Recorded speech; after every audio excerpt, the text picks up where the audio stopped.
Good afternoon. It's Monday, the 13th of February 2023, just after 1 o'clock. Welcome to UK Column News. I'm your host, Mike Robinson. Joining me by video link, we've got David Scott, Mark Anderson, and a special guest, Bruce Scott, will be on shortly. But let's get straight on here with the biggest news. This is the top story on the BBC website this morning.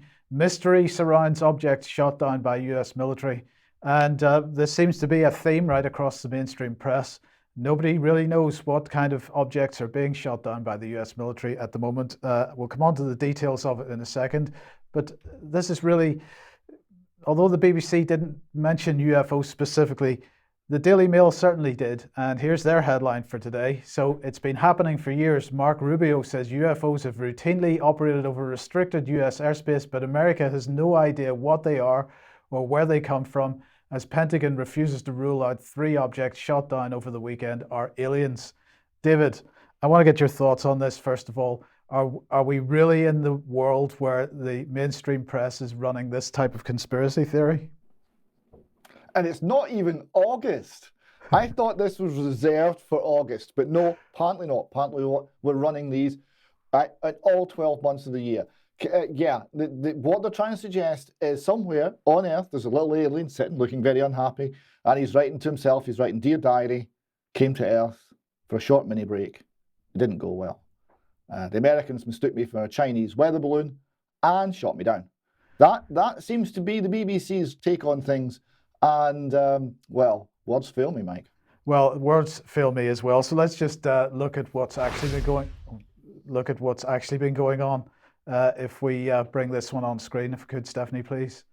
So US shoots down unknown object the size of a small car after it entered airspace near Alaska. This was the headlines over the weekend. It was all over the BBC and so on. So they shot down this unknown flying object off the coastline of Alaska just days after it downed a Chinese spy balloon, is what the text says. It was shot down on the orders of President Biden. It was flying at an altitude of 40,000 feet, and so it was considered a threat to civilian airspace and so on. So let's just have a brief look at the briefing from the Pentagon. So first of all, to add to information already provided earlier by the White House, at the direction of the President of the United States, fighter aircraft assigned to U.S. Northern Command successfully took down a high-altitude airborne object off the northern coast of Alaska at 1:45 p.m. Eastern Standard Time today, within U.S. sovereign airspace over U.S. territorial water. On February 9, North American Aerospace Defense Command detected an object on ground radar and further investigated and identified the object using fighter aircraft. The object was flying at an altitude of 40,000 feet and posed a reasonable threat to the safety of civilian flight. U.S. Northern Command is beginning recovery operations now. So that was then followed up with another one which headed into Canadian airspace and so on. But sticking with the Alaska story for a second, this headline in Newsweek: Alaska governor fears airspace intrusions may be the new norm. And this is Alaska Governor Mike Dunleavy saying, unlike other states, Alaska is truly on the front lines because of our close proximity to our neighbors.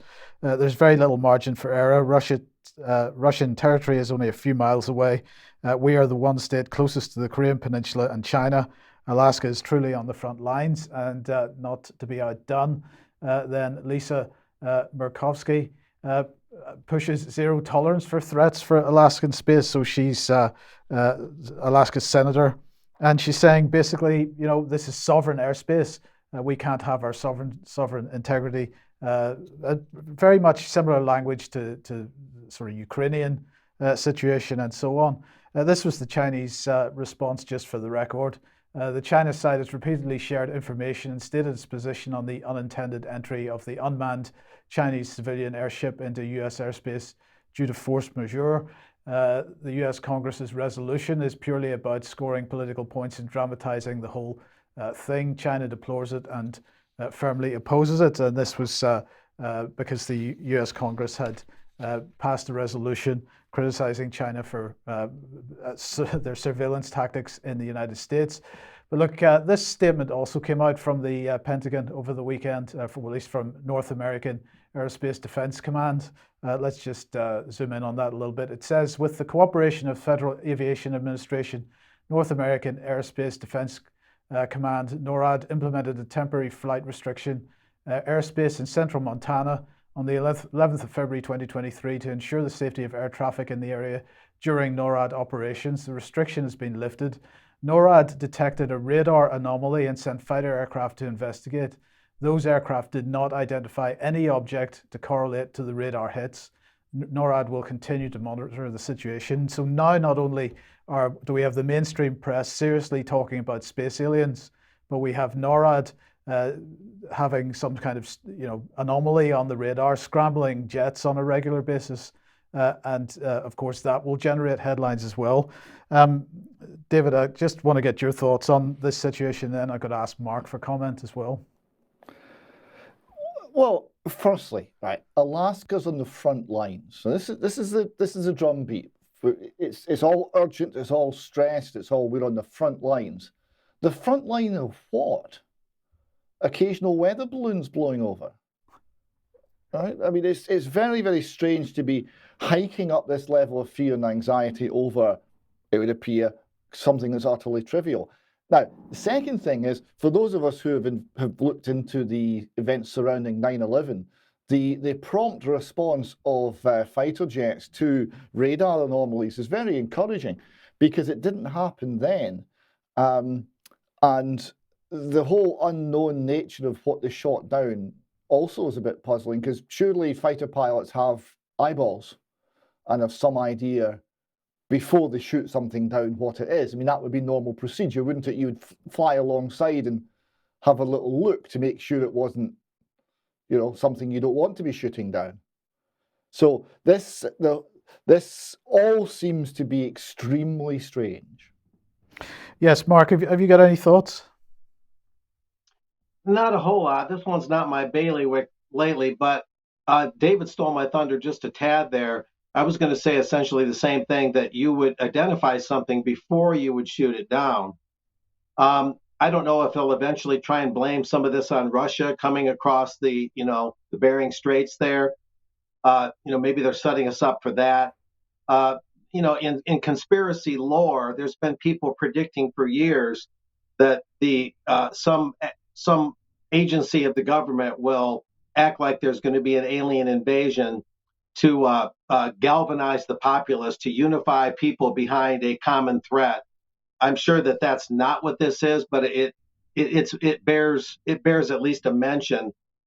We'll just have to see how this unfolds to see if that's not what it is. Some sort of ever expanding specter of a so-called alien presence or alien invasion for some sort of propaganda or population control purposes.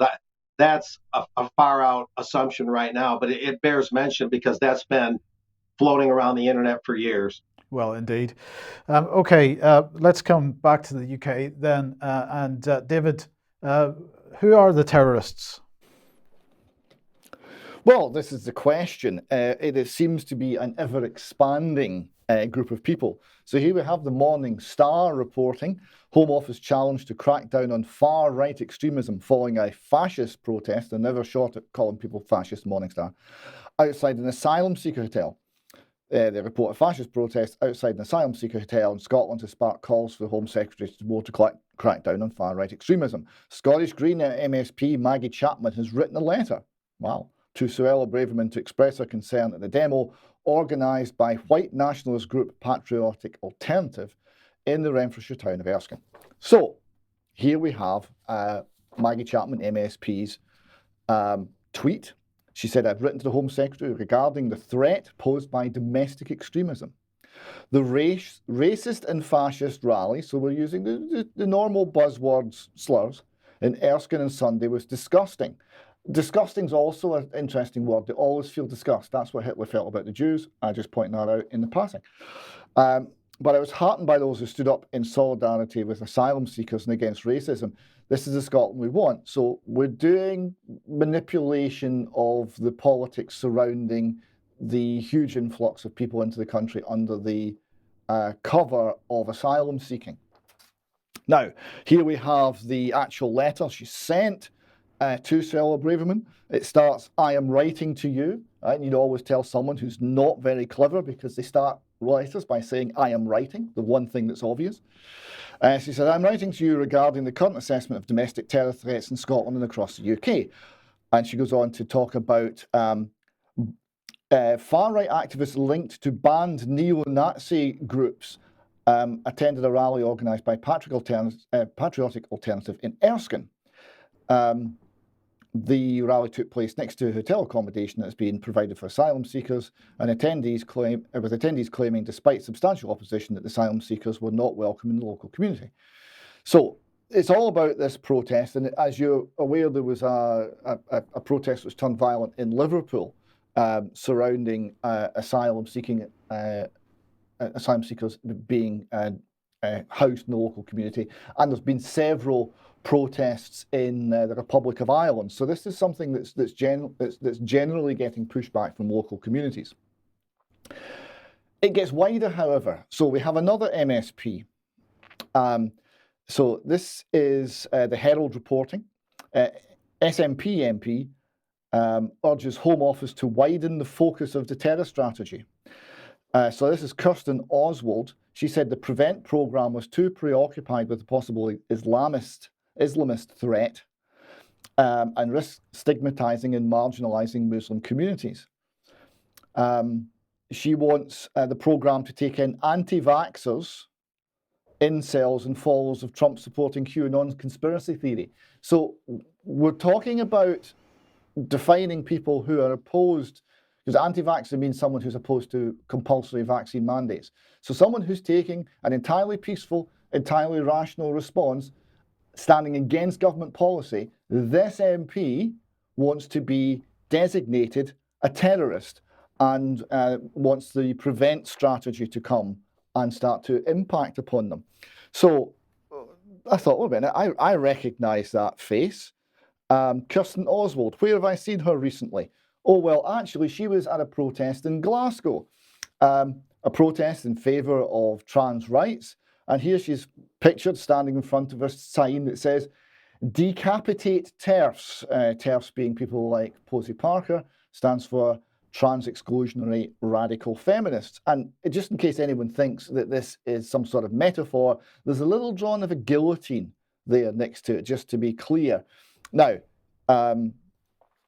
this particular MP did come out and say that she hadn't noticed the sign she was standing in front and she was appalled by it. So she did come out later and say this did not represent her views, but there was lots of photographs of her standing with violent signs in a crowd that clearly were very radical and advocated violence against political opponents.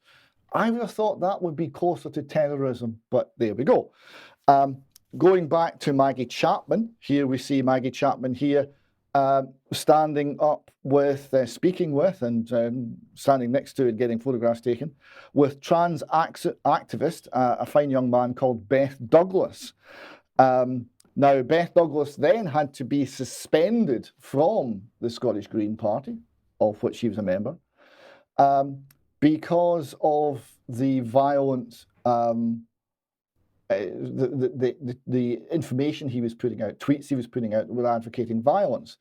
So here we see one with him holding an axe and holding a knife. He says, "I heard you all hate trans women, knives and axes, love from Glasgow." This was to intimidate Posey Parker and the 1,000 women who came out to listen to what was being said in George Square. So this is a bit worrying. And here's another one from Beth. If you insist on the Trans Day of Visibility, and we're going to beat you up for it. So open advocacy of violence. All these people who are saying that their political opponents are literally terrorists and must be acted on by the state and controlled by the state and presumably tried and imprisoned by the state for what they believe, those same people are advocating or are very closely associated with those who are advocating political violence. This seems strange. Is it an example of the iron law of woke projection? They always accuse you of the thing that they are themselves guilty of. That's a question for our guest, Dr. Bruce Scott, who's also been following this. Bruce, welcome. Well, hello. Good to be here, David. Yes, well, it's straight out the gaslighting of domestic abuse playbook. You know, this is Maggie Chapman, and Kirsten Oswald, who back masking children for 8 hours a day, and who have been supportive of the COVID policies, which under Biderman's chart of coercion, isolating people, monopolizing people's perception through dodgy propaganda and applied psychology, and now they have been turning the tables and saying that these protesters outside Erskine Bridge, what they miss out on this protest in Erskine was there were local people there who are genuinely concerned, as there are throughout the UK with large-scale immigration of migrants coming in with no safety assessment, and there has been incidents, but they miss all out this, and are people not meant to be able to speak out? And of course, a domestic abuser like the MO that they're using is coming out exactly that. If you say anything, you're racist or fascist. But and they also miss out the fact that this left-wing group that was counter-protesting the patriotic alternative group, there was an attack by some of the wokeists, was foiled by the police. It's never mentioned this, another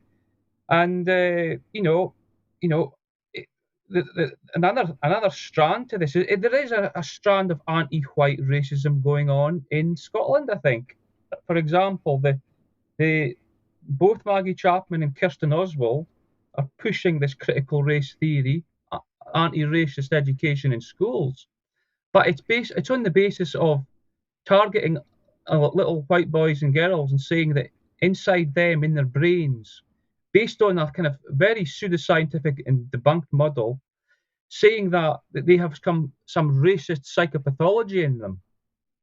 And so it's going into schools and saying that we have to intervene, and that is abusive. That is straight up abuse.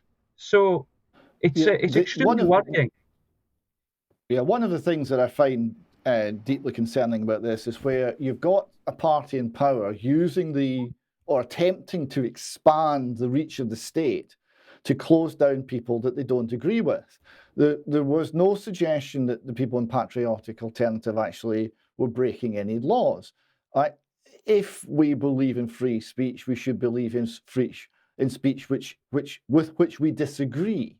We should be defending people's right to protest peacefully, even if we fundamentally disagree with what they're saying or their point of view. But this never seems to come into it. It's only used to paint political views that Maggie Chapman et al. Don't agree with as being ultimately so toxic as to be beneath contempt, as to be worthy of being banned, as to be worthy of having violent state action directed against the holders of those views simply for holding the views, not because of anything they've done. And this all increases the power of the state over how we think and how we speak. And this is my concern about it. Do you see that developing in Scotland? Yeah, I think it's. If you look, so my dog's barking in the background there. If you take the Lithuanian French philosopher Emmanuel Levinas, he had family who were killed by the Nazis.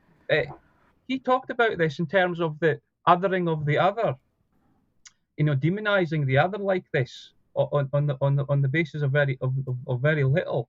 And in Scotland, it does seem to have that very totalitarian feel of demonizing and pathologizing the other on the basis of nothing.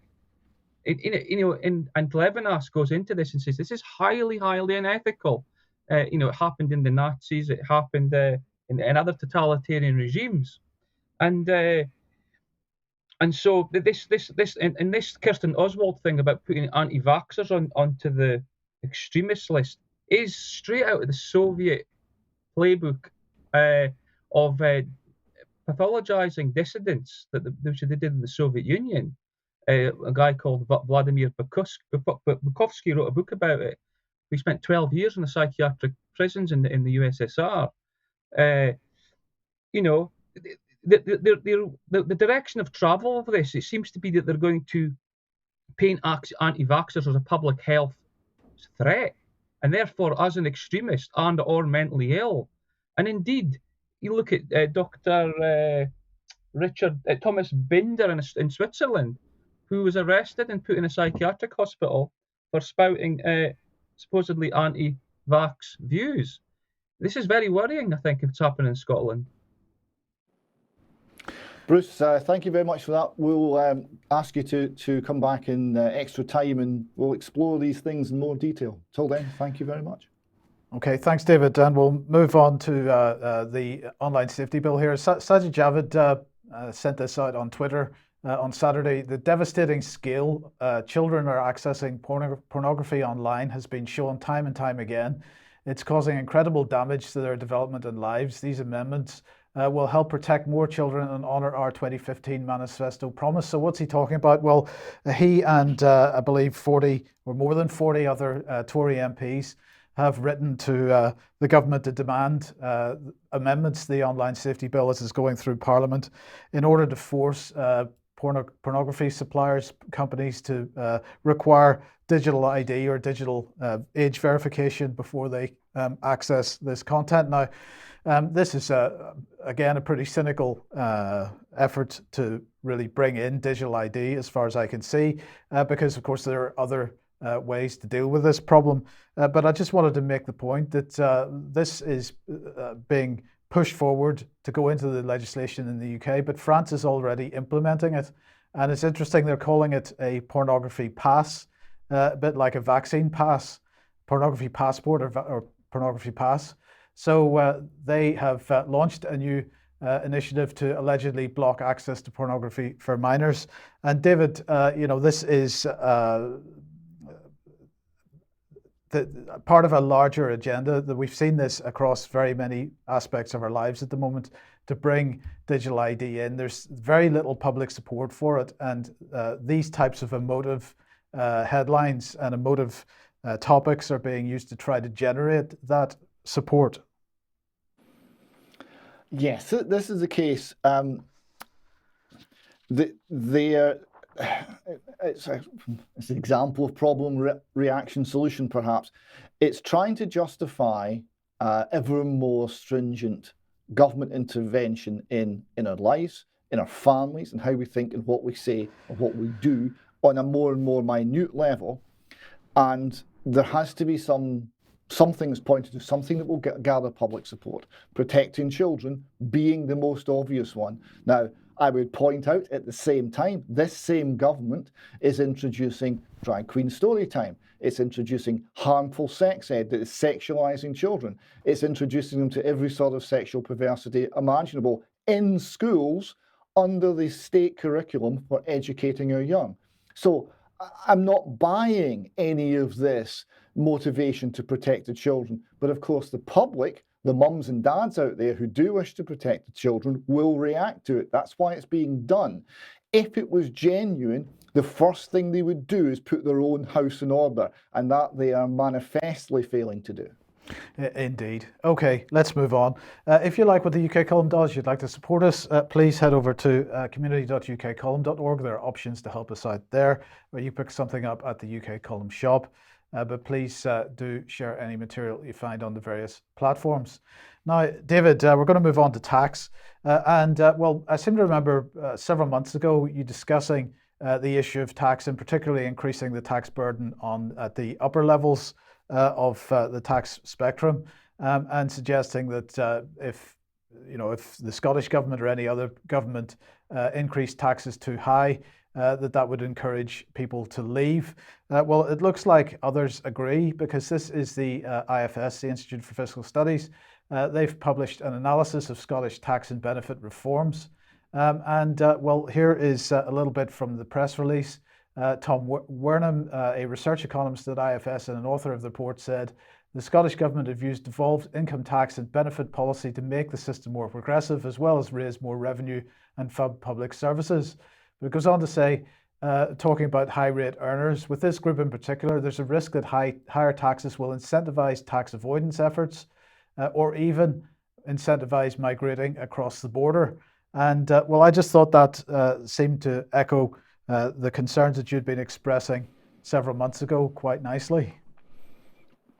Yes, and of course the bottom line has been that the tax take has been well below expectations, and that the Scottish Government has been bailed out by the UK taxpayer once again because all of the extra, they put the rates up, right? They've been able to say, oh, we've got the most progressive taxation system in Western Europe, or whatever it happens to be. And they can guarantee that the supporters do not know that back in the 30s, progressive meant fascist. So they don't know that. They think progressive is some sort of good thing because it comes from the word progress. So that must be good. But in practice, what it means is they're taking in less tax. Right? They're failing in the very thing they set out to do, which is to gather money for all these allegedly good works by the state. And this also relates to this article I have here in the Telegraph regarding Rishi Sunak's taxation from Westminster. It's from John Monaghan, and it says its title is Rishi Sunak's tax hikes have a fundamental flaw. So he's saying that 8 years he wrote a piece for an online magazine, and he concluded that fiddling with tax rates would not have any impact at all on total tax revenue. Tax penalises economic activity, and if the penalty is increased, activity lessens and tax avoidance increases. Laffer and his famous curve came in for derision when it was first pointed this out, but it's now generally accepted that there's a tax rate that will maximise the tax take.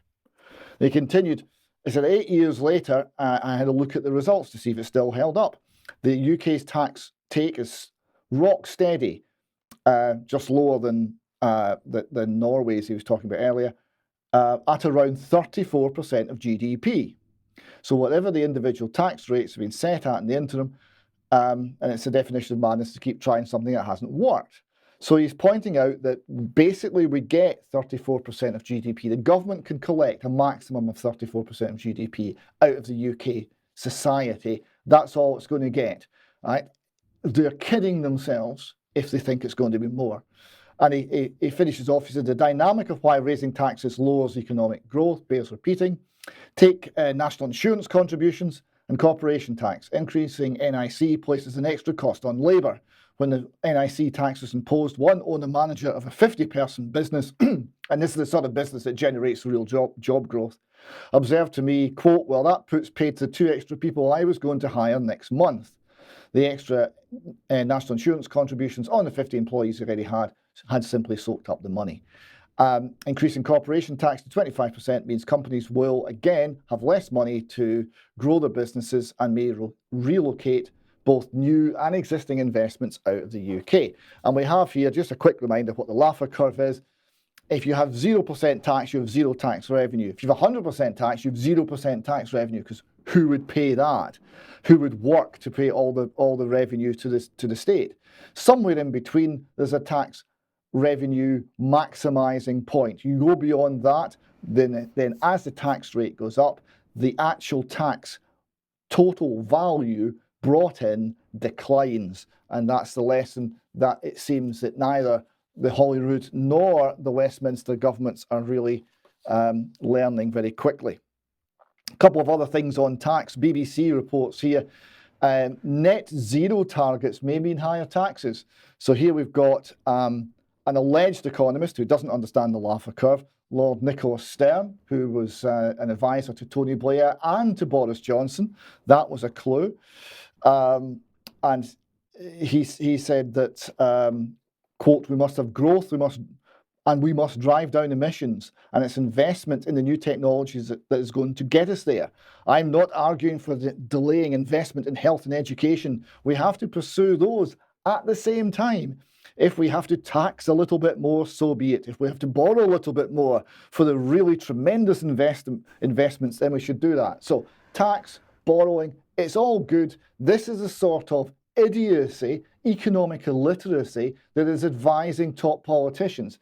It ignores the reality of the fact that you can't tax more no matter what you do, and it ignores the fact that borrowing is a big problem and the debt level is a big problem. They're of course trying to tax with stealth, because what do you do if you can't get any more? If you can't squeeze any more blood out of the stone, well, you try to do it without the stone noticing. So the Telegraph again, so 1 million more people are facing paying tax on savings. This relates to the fact that there's £1,000 tax-free allowance on interest from savings. Now the interest rates have gone up from basically 0 to 4%. People now have interest on their savings, and the tax-free allowance has not been corrected for inflation. So it's more and more people are losing that benefit and are being taxed on their savings, as that's another stealth tax. But still, they can't get any more than the 34%. Now, Mike, headlines you never thought you'd read. Sunak's tax blunders prove it. Liz Truss was right all along.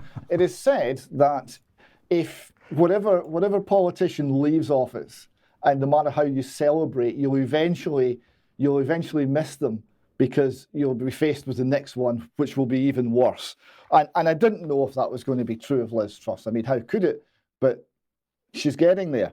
The return of Liz Truss to the political fray has sparked a barrage of derision and outrage. The former Prime Minister has been widely criticised for a 4,000-word essay in last weekend's Telegraph, followed by an hour-long interview on Spectator TV. Now, so she's been criticised for speaking out because they're trying to silence the former Prime Minister as well. And what she's saying that more tax doesn't help. Now, there is evidence for this, of course. She didn't make this particularly well when she was Prime Minister, but there's much evidence. So here we have the declining level of corporation tax year by year. It's a slightly skewed scale. It only goes down to 18, not to 0, but still, it dropped from 30% to 19%. A substantial reduction in corporation tax rate.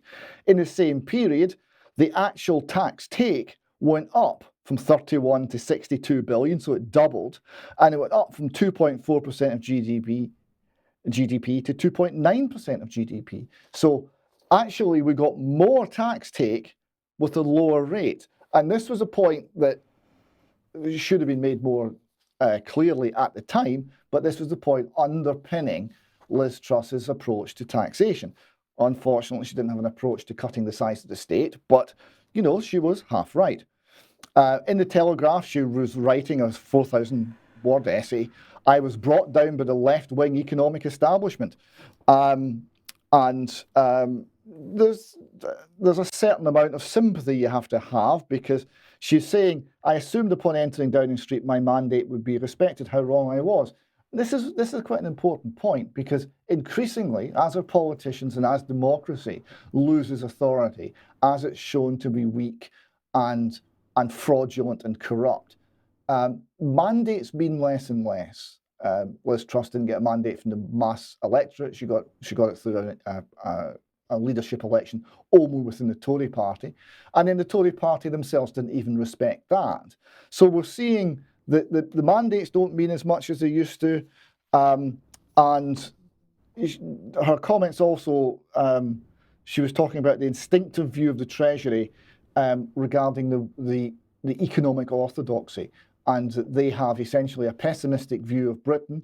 They viewed Brexit as damage limitation rather than a once-in-a-generation opportunity.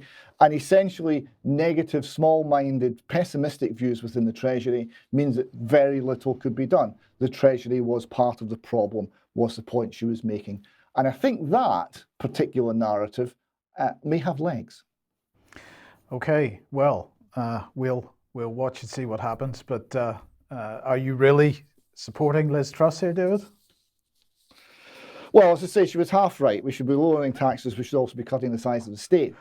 The idea that it's physically impossible to actually do the right thing in British government because the Treasury or other parts of the bureaucratic machine will stop you, I think is an interesting one. It also applies across where Mark is. Rather describes the experience of Donald Trump, I thought. Okay, but just to finish this segment off, I mean, was her situation not that she didn't have the communication skills and the intellectual integrity actually to explain what she was trying to do? Oh yes, I would agree with that. Right, there was a complete failure of communication skills, and there was a failure of bottle. Right, because when the pressure came on, she had one chance and only one chance to draw a line in the sand and say, "This is where we're going, right, and we're going there, or I'm off." And she could and should have done that, but she did the weak thing. She tried to negotiate. She tried to placate. She tried to appease the forces in the Treasury, and of course, the minute that started, she was toast. So yes, she did fail. At least in the way she failed because of her own actions. But the headwinds she faced, I think, are real enough. Yeah. Okay. Let's move on then to health and global health. Mark, what's the latest on the World Health Organization and treaties and so on? This is a very important item, Mike. The World Pandemic Treaty is finally rearing its head, and what we're seeing on the screen here, the first slide, is a screenshot of the actual WHO literature on this. It's dated February 1st of this year, and it mentions there the fourth meeting of the Intergovernmental Negotiating Body, the INB, as I'll refer to it often, to draft and negotiate a WHO convention, agreement, or other international instrument, which they call legally binding in most respects, on pandemic prevention, preparedness, and response. That PPR is very common too. And the INB is comprised of representation from the WHO's 194 member states, for the record, and they will negotiate this zero draft initial treaty, this initial treaty draft called the zero draft, at its fourth INB meeting, and that's scheduled to start February 27th. Take note of that, February 27th, and it's going to be a series of meetings of the INB, as I understand it. Now, the next slide I'll briefly mention is from Health Policy Watch, and this is typical of what's going on, Mike. So far, as of this reading, as of today's UK column show, I've seen little to nothing, probably nothing, as far as I can tell, from the mass media cartel on this all-important and in many ways threatening WHO pandemic treaty. All they're talking about, as this Health Policy Watch article states here, is, for example, the headline here, Pandemic Treaty Zero Draft is out, proposes that the WHO gets 20% of all pandemic products to ensure equity. More of these globalese buzzwords, of course. Now, what they're talking about there is the only concern, like with the Nature journal, nature.com, Health Policy Watch, and other academic journals, think tanks, institutes, NGOs, things like that, and that's the only people talking about this. The news organizations are generally silent. All they're talking about is, well, the poorer countries during the pandemic of COVID-19, they didn't get their fair share of vaccines. So this time around, the WHO will control more pandemic resources, and these poorer countries, lucky them, will get more vaccines and more treatment, and they won't be left out. Mark, just to interrupt 1 second, they didn't get their fair share of jabs and vaccines, but they also didn't get their fair share of the deaths either, it seems. Correct, but that doesn't seem to compute with the world managers of our health system. Exactly. They're to be lauded maybe for not getting all those vaccines all those jabs, rather. I don't know that it was intentional that they resisted them, but they didn't get them, and they're better off for it. But moving on, there's a bit to cut through. Get out your machetes, as they say. But this is all very important stuff. From the 32-page treaty draft itself, and I'll note that the treaty pardon me just a moment. It has, well, we'll come back to that. Anyway, we're going on with this. Background, methodology, and approach from page 1 of the 32-page treaty draft. It's 32 pages. It's got 38 articles, by the way, and 7 chapters, or 8 chapters, I believe it is. I'll look that up. In recognition of the catastrophic failure of the international community in showing solidarity and equity in response to the coronavirus COVID-19 pandemic, the World Health Assembly convened a second special session in December of 2021 where it established the INB. That's where the Intergovernmental Negotiating Body came from, open to all member states, that's 194, and associate members, to draft and negotiate a WHO convention, agreement, or other international instrument on pandemic prevention, preparedness, and response with a view to its adoption under Article 19 or under other provisions of the WHO Constitution as may be deemed appropriate by the INB. And it describes here what Article 19 is. Article 19 of the WHO Constitution provides the World Health Assembly with the authority to adopt conventions or agreements on any matter within the WHO's competence. Moving on to the next slide. The WHO Constitution, for the record, was adopted by the International Health Conference held in New York from June 19th to July 22nd, 1946, and signed on 22 July 1946 by the representatives of 61 states, and this WHO Constitution entered into force on the 7th of April 1948. Later amendments were incorporated, while Article 19 of the WHO Constitution provides scope to address all the matters under the competence of the WHO. Here it describes Article 21. Article 21 of the WHO Constitution empowers WHO and member states to address specific subject matters that require globally harmonized processes and regular updates without fragmenting regulatory jurisdictional reach and application. Note the language there. No fragmenting of regulatory jurisdictional reach and application. They want a very consolidated approach here. And this is all in the manner that that all of this mitigates against national sovereignty and national autonomy. Moving on, in furtherance of the above mandate, the INB established a process and systematic approach for its work and agreed at its second meeting that the instrument should be legally binding and contain both legally binding as well as non-legally binding elements. That's a little bit convoluted, but that's their wording.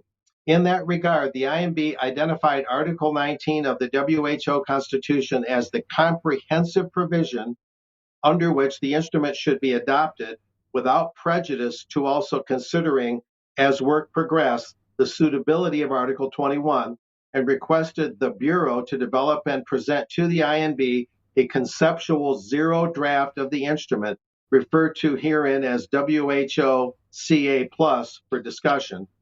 And this is just all the evolution and the development of this thing. Now we're getting into more concise matters.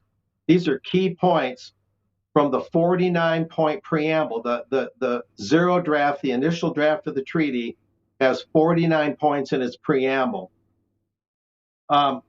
Number 1 and 2 are potentially at odds and appear contradictory.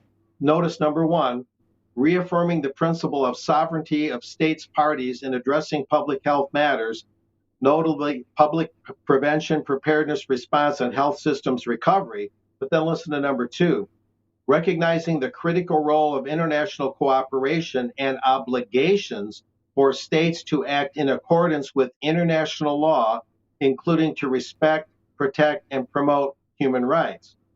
So number 1 says, recognizing the principle of sovereignty. Number 2 then turns it around and says, recognizing the critical role of international co-op and obligations for states to act in accordance with international law. Kind of an Orwellian Texas two-step there, you might say. Giveth, taketh away. And there's another thing that's worth mentioning. This isn't in the slides, but I'll mention this real briefly. This is very similar to the way any UN-related document works. The shifty language that we just read, that were 2 planks out of the 49 planks in the proposed treaty, is very similar to the UN Convention on Civil and Political Rights. Now listen to Article 9 of that UN Convention. No one shall be deprived of his liberty except on such grounds and in accordance with such procedure as are established by law. And this is very common throughout all sorts of UN conventions and even the UN Charter itself. And the WHO, of course, is the health arm of the UN. It's full of, yeah, you have rights unless we say you don't. Well, and the rights you do have, we grant you. So therefore, they're revocable. So the WHO initial zero draft treaty is no different. Now, moving on, cutting through the thicket a little bit more, recognizing the central role of the WHO as the directing and coordinating authority on the international health work in pandemic prevention, preparedness, response, and recovery of health systems, and in convening and generating scientific evidence, and more generally, fostering multilateral cooperation in global health governance. So there, the WHO is assuming the central role here in directing and coordinating this whole thing. And it adds there, recognizing that the international spread of disease is a global threat with serious consequences for public health, human lives, livelihoods, societies, and economies, that calls for the widest possible international cooperation and participation of all countries and relevant stakeholders in an effective, coordinated, appropriate, and comprehensive international response. Again, even more language talking about consolidation and moving away from national autonomy in determining whether to wear masks and determining public health policy, in upholding medical choice. None of that is even mentioned. And we're moving on here to a little bit more, and maybe you guys would want to offer some observations. We're cutting through this, recognizing that because the threat of pandemics is a reality and that pandemics have catastrophic health, social, economic, political consequences, and especially for persons in vulnerable situations. And here's the emphasis here: pandemic prevention, preparedness, response, and recovery of health systems must be systematically integrated into a whole of government and whole of society approach to ensure adequate political commitment, resourcing, and attention across sectors, and thereby break the cycle of panic and neglect. So they just go on to talk more about this. We can probably skip that one there because it's just more about whole of government and whole of society approaches. It keeps emphasizing that. We can move on to the next one. And this is more from the preamble. Whenever there's numbers there, they're from the preamble. And some of this is from the body of the Zero Draft Treaty, but here's more of the 49 points from the preamble. Recognizing the importance of working synergistically with other relevant areas under a One Health approach. And I'll abbreviate these things a little bit. That's number 24 in the preamble. Number 26 then says, reaffirming the importance of a One Health approach and the need for synergies between multispectral and cross-spectral collaboration at a national, regional, and international levels to safeguard human health, detect and prevent health threats at the animal and human interface, etc. Now that refers to the One Health approach, about which I just posted an article on the UK Column website. And the One Health approach, as I've discussed recently on this show, is about demoting humanity in the natural world and putting them on the same level as plant life and animal life. And that's been pushed by the Lancet, the UK-based medical journal, among other sources. And as we've surmised, that sounds very much like they want to treat people more on the level of livestock and just globally manage the health system without regards to individual rights, and putting us again on the same level as the rest of the animal kingdom and plant life and the ecosystems. So there's a lot going on here, reorienting the view of mankind and putting this treaty forward. And you guys have anything to add? We're just about through this description of some of the key elements of the Zero Draft. Do you have any counterpoint or observations? Yes, but I think we'll keep it for extra, Mark, because because it's going to start a long conversation. So we'll keep a little bit of this for extra. Head on through the final 2 points here, yeah, go ahead. Yeah, there's just a little bit more here. And this is just a tiny smattering of what's in the 32 pages, 49-point preamble, 38 articles, and so on. 38 articles, and I believe 8 chapters. Anyway, looking at this next slide, this is more 2 more points from the preamble. Recognizing that health is a precondition for and a outcome and indicator of the social, economic, and environmental dimensions of sustainable development, and the implementation of the 2030 Agenda for Sustainable Development. So not only is this connected to the mankind demoting One Health meme or concept, but this is also very much connected to the 2030 Agenda for Sustainable Development and the Sustainable Development Goals. So this fits into the larger picture as we would have predicted. And then the final point that I pulled out of the preamble, recognizing that pandemics have a disproportionately heavy impact on frontline workers, notably health workers, the poor, and persons in vulnerable situations, with repercussions on health and development gains, in particular in developing countries, thus hampering the achievement of universal health coverage and the Sustainable Development Goals with their shared commitment to leave no one behind. So this, in their own words, spells out just how potentially totalitarian and far-reaching and consolidating this whole thing is. And the Brownstone Institute chimed in and made some very adroit observations. Thanks to Alex Thompson for sending this to me. David Bell of the Brownstone Institute wrote this, Amendments to WHO's International Health Regulations, an annotated guide. And this is very important what he put here. Keep in mind that Mr. Bell used to work for the WHO, which I'll describe here in a moment. He wrote this in his article. The COVID skeptic world has been claiming the WHO plans to become some sort of global autocratic government, removing national sovereignty and replacing it with a totalitarian health state.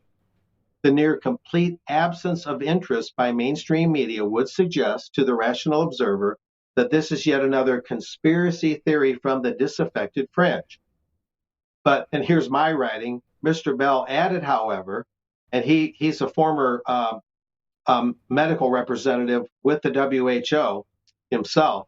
He added, however, that in recent decades, the WHO has evolved to where now most funding is directed to specified uses, largely provided by private and corporate interests. The priorities of the WHO have evolved accordingly, moving away from community-centered care to a more vertical, commodity-based approach following the self-interest of these funders.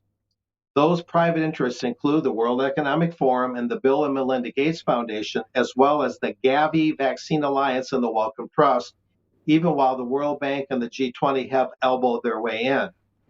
So here we have a former medical officer with the WHO saying, well, maybe the conspiracists, quote unquote, aren't so far off after all because of the way the WHO has changed over the years. But as I pointed out, the WHO is part of the UN, and the way UN documents are worded and the way the whole system is set up, even without the private funding, this is still a very untrustworthy arrangement. Therefore, any treaty that comes out of it really ought to be fully resisted and exposed. Yes. So that should do it for now at this point. Brilliant. Thanks, Mark. David, any thoughts briefly? Well, I would just encourage people to look at Mark's article because it brings forward really important points and makes connections between the World Health Organization and certain other accepted principles of global governance and global health, including and particularly the policy on abortion, and the policy on population and population control. So Mark's bringing these threads together. I think it's a very interesting article, and I would encourage people to look it out. Okay, thank you. Now let's move to China and, well, particularly what's been going on in the UK with respect to China. So here's the Daily Express fury as Chinese governor of region where Uyghur Muslims are persecuted to visit UK in days. Tory MPs have lashed out at the possibility of this governor of Xinjiang visiting next week. Well, the government is very keen to make the point. This is Leo Doherty, the Minister of State for Europe, very keen to make the point that he has not been invited by the UK government to the Foreign, Commonwealth and Development Office, and we have no confirmation, in fact, that he will travel. But in the meantime, over the weekend, Ian Duncan Smith was on the Radio 4 today, I think on Saturday morning, and this is what he was pushing as hard as he could. There's an attempt to get a private prosecution against this Chinese governor, which the Attorney General has been written to and has then had to approve. I would call on the attorney to think very carefully about allowing that private prosecution to come through, in which case, if this man lands, he will be detained pending prosecutions considering crimes against humanity, which the UN has said China has been guilty of. Have they? We'll see in a second. But this person would be traveling on a diplomatic passport, but apparently this would not worry the UK authorities at all. Duncan Smith went on to say, yes, I do want him to be arrested. Now, of course, there was a lot of controversy over the visit of Ms. Bachelet to China last year. I think it was the 1st of June. It was Vanessa Beeley's report on this. If you want to go back to have a look at the UK Column News to see how we covered it at the time. But David, no matter the thing that concerns me about this is that we're starting to see, if we take it into account the whole Chinese balloon farrago, but with Xinjiang and the way that the politics is being played in the UK as well, we're starting to see the same type of build-up of pressure, political pressure in the country to build ourselves a new enemy. Britain perhaps has been criticized, particularly by the Americans, for being quite soft on China in the last number of years. But a lot of the rhetoric that's building up here reminds me very much of Integrity Initiative. And part of the problem is, of course, you can't make any genuine criticism, or at least it's very hard to get any objective criticism of China in the light of this type of rhetoric.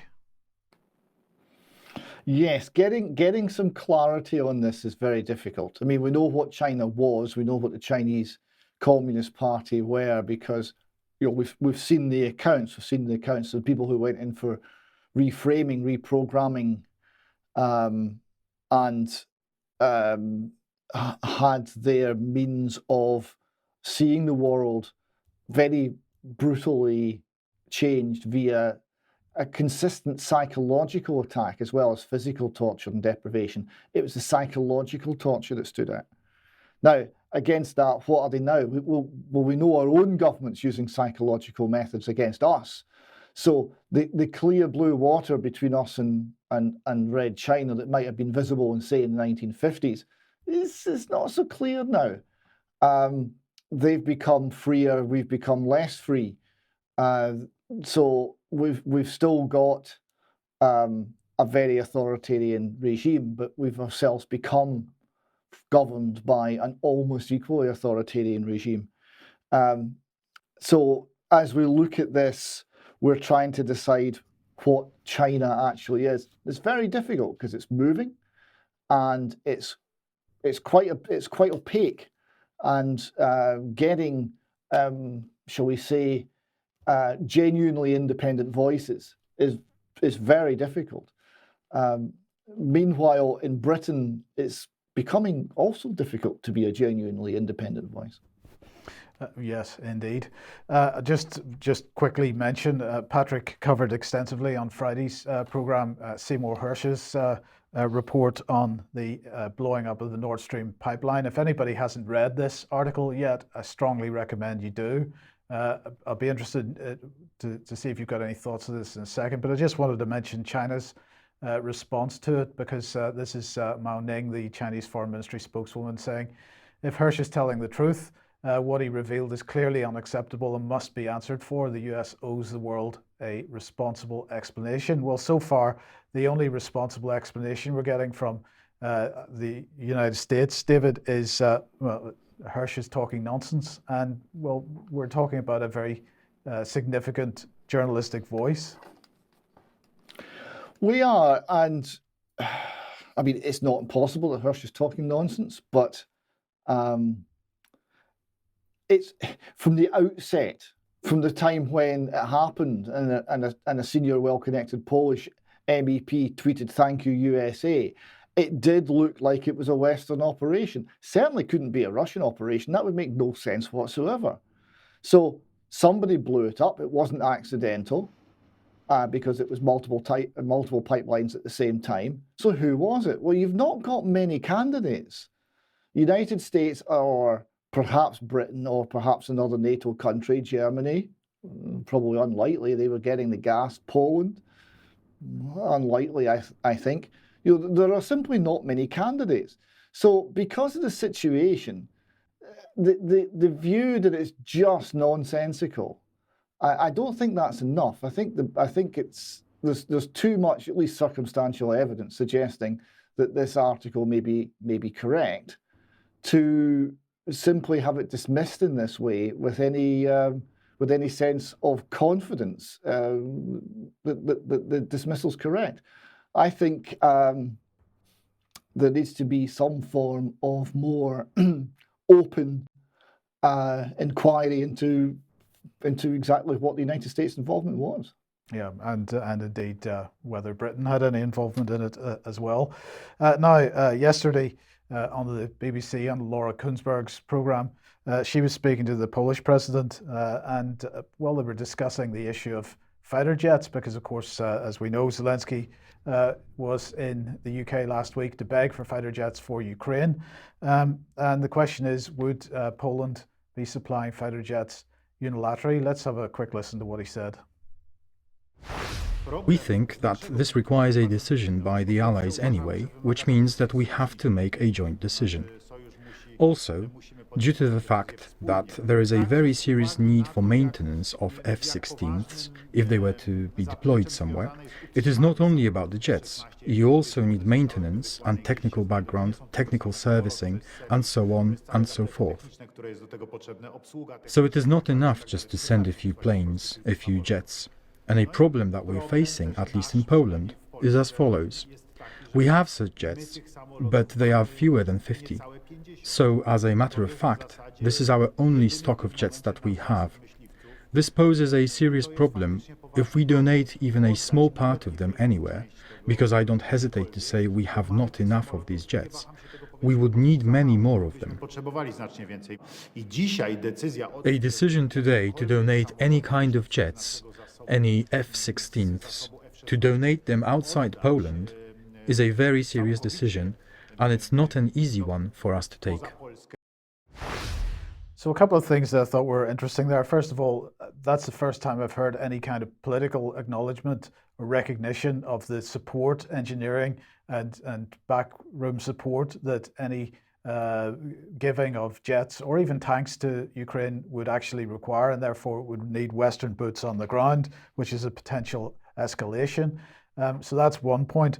But the other point that he was very much making was, of course, they don't have enough to be giving them away. And so the Telegraph here reporting that British weapons could be made in Ukraine. So this is the defense industry hoping that they can get their foot in the door to help resolve this problem by actually setting up factories in Ukraine. This just gets more and more nuts. But anyway, so the British defense firms wanting to enter into joint ventures with Ukrainian defense companies to set up factories in Ukraine for licensed production of NATO arms and armaments. And the Telegraph saying the deal, quotes, is likely to be seen as a significant strengthening of Britain's relationship with Ukraine. So defense executives have been traveling to Ukraine with a view to setting up these joint ventures. Well, there we go, David. I don't know what your thoughts are on that, but it seems to me that perhaps setting up factories to build arms and armaments in a country which is an active war zone isn't probably the most sensible thing to do. And in a country where a good part of the population's actually siding with the nation that you're ostensibly fighting, is that not an absolute guarantee of sensitive military technology finding its way into the hands of the Russians? Could be. There are many questions to be asked, but there doesn't seem to be terribly much rational thinking anywhere in this whole program. But anyway, let's move on to the earthquake zone in Syria. And this is Syrian foreign minister. Now, these aren't specifically his words, but they came from the foreign ministry, so I'm attributing to him. He is saying, Syria is calling on all countries and international organizations that have supported the Syrian people in its trials and tribulations caused by the devastating earthquake and in its ongoing fight against terrorism to demand the removal of the inhumane and illegal blockade that was imposed on Syrian people unconditionally without any conditions. So if you want to know more about what the implications or the impact that this earthquake has had on Syria, Vanessa Beeley covered it very well on Friday's program. Do watch that. But of course, he's calling for sanctions to be lifted. And as Vanessa reported on Friday, in the United States at least, they're paying lip service to the idea of disaster relief efforts being given some kind of lifting of sanctions, at least to provide for money to go to Syria to provide for disaster relief with respect to the earthquake. But Andrew Mitchell, who of course is Foreign Aid Minister, was on with Laura Kuenssberg on Sunday. He wasn't quite so sure about the lifting of sanctions. Just listen to this. But let me be clear, what Britain did was to get aid to the White Helmets, who were the civil defence group during the war in Syria. They were the first responders, pulling people out from under the rubble, and we got money through to them so that they could provide for support, put petrol in their cars, and get into action. And Britain was doing that right at the beginning. But I know that you've followed this issue very closely for many years. Is the way that President Assad is behaving costing life? Well, it's too early to say, because the significant support is coming through the UN there. And as I say, that is well coordinated. And the UN is in Damascus. The UN is able to deal with the Syrian authorities. And my information is, so far, that is working comparatively well. What about sanctions? Because Syria has been under tough sanctions for a long time because of President Assad's activities. America has said, hold off some of the sanctions for now to help get relief in. Is the UK going to do that too? Well, we will do everything we can to ensure that aid gets through to the people who are suffering. Well, the sanctions affect, for example, the ability to get money into the area, and we are finding ways all the time to achieve that successfully. But would it be easier if you relax the sanctions? Because the United States has said they will ease off some sanctions. Is the UK going to follow that example? Well, specifically here, where sanctions would hold us back in any way, we would seek to have them lifted. But at the moment, we are able to get what we want through, and that's the key thing. We're still at the stage where people are being pulled out of the rubble, as we've seen British firefighters pulling them out in Turkey, and that is the key thing we have to do at the moment. But you may ease them as time goes on, you're suggesting, for these specific reasons, if needed. Okay. If necessary, we'll push for that. In other words, David, no. Yeah, not until it's too late.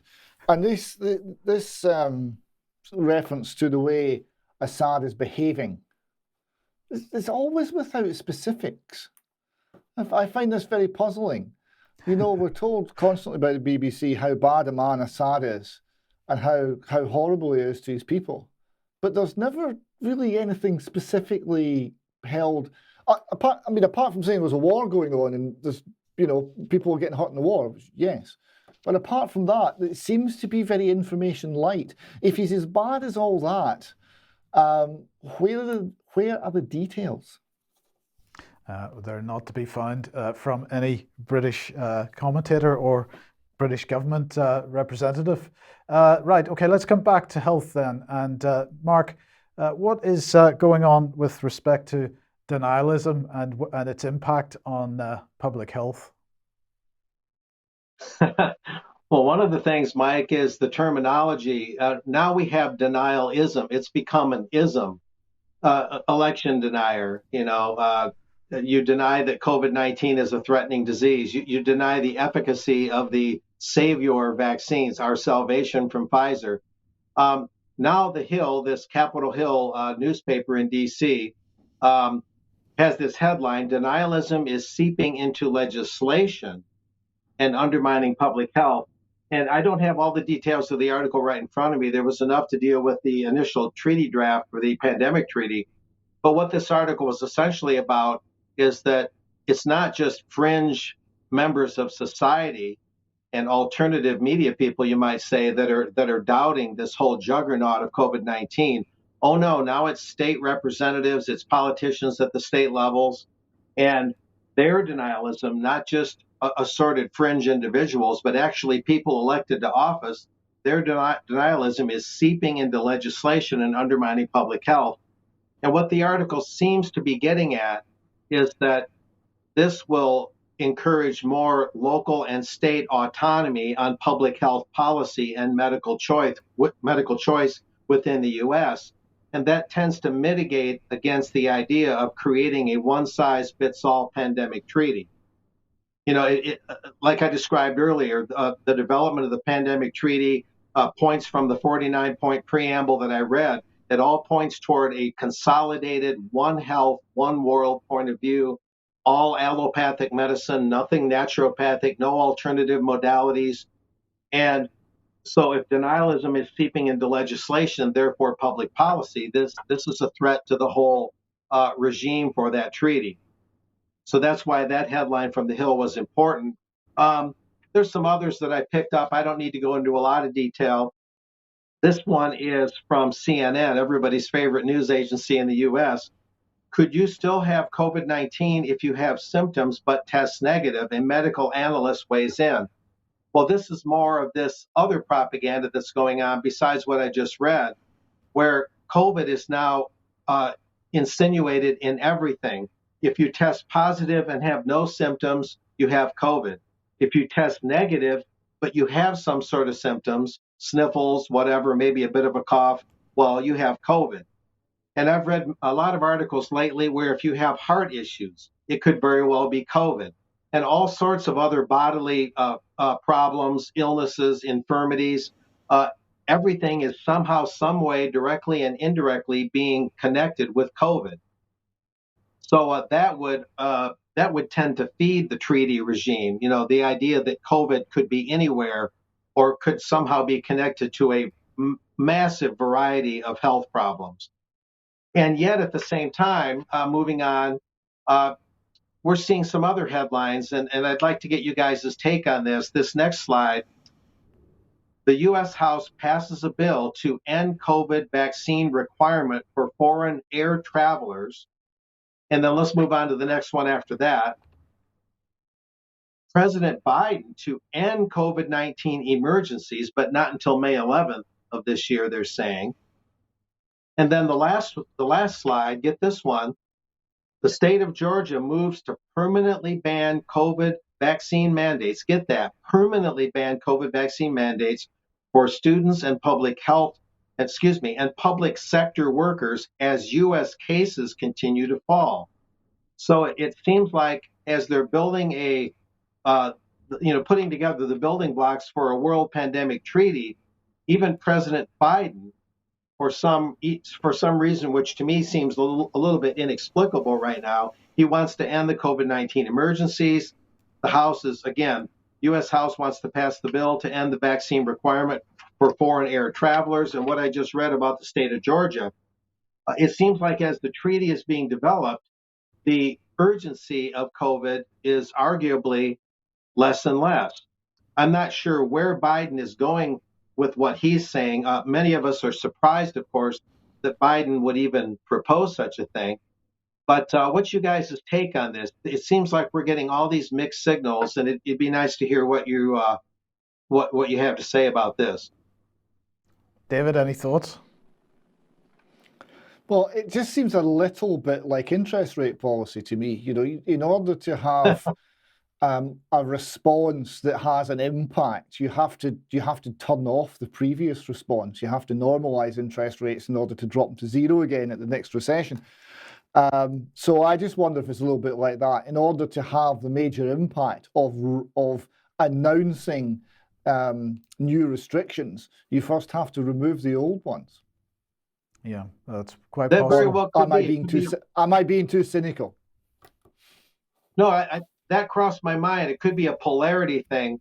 The need for a treaty and the impact of a new pandemic would be greater if the old narrative were toned way down. Although I think the state of Georgia's individual moves are a good thing, maybe that's a little bit of a separate matter, and they're worried about new legislation having denialism in it and being very skeptical of the whole COVID regime.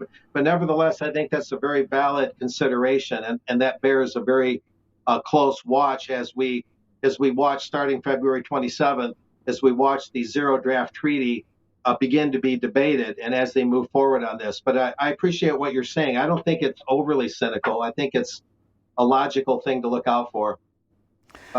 Any thoughts, Mike? Or no, that's fine. Thank you, Mark. We'll move on. David, last story here. Nicola Sturgeon, and the trans issue continues to cause her problems. The trans issue does, and it's all complicated. And I thought, how will I summarize this quickly? And I came across this wonderful video by a Scottish political commentator, Mercurius, and I thought I couldn't possibly do it better than just playing this little clip. 24 events occur in real time. Scotland's First Minister's certainly under a lot of pressure. A crisis is about to explode. Slap bang in the middle of a huge row. My comments about her, the person being a rapist. Sent to Corntonvale Women's Prison. This person was described in court as preying on vulnerable women. A threat to women. They are not. The question at hand is not whether this rapist should serve a sentence for rape. It's whether this individual is a man or a woman, and therefore which prison he or she goes into. So what is your answer? Is this individual a man or a woman? The First Minister was asked this question today at First Minister's Question Time. She gave the response Very that she confusing didn't. answer. At the last count, the First Minister had refused 12 times to say if Isla Bryson is a man or a woman. A man or a woman? This individual is a rapist. That is the most important thing. Do you regard Isla Bryson as a woman? Herself as a woman. I think you just referred to Isla Bryson using the word her. I can't remember. I'll take your word for it. Well, fine. Freudian slip. My question is, are all trans women women? You haven't answered that question. Well, that's not the point that we're dealing with yet. The question I'm asking. Trans women are... This case clearly demonstrates, I think, that concerns raised by her opponents have a good deal of basis in reality. There was a rally outside the Parliament saying that you're a destroyer of women's rights. I mean, have you listened enough to women who don't agree with you on the reform of the gender? I've listened a lot. You said that some of the opponents are transphobic, misogynistic, homophobic, maybe racist as well. Who are you talking about? Where have you seen these things? Where is this a fact? Her popularity, along with the SNP's, has fallen. Support for the SNP is at its lowest for 5 years. We are running out of time. Get out of there, Jack.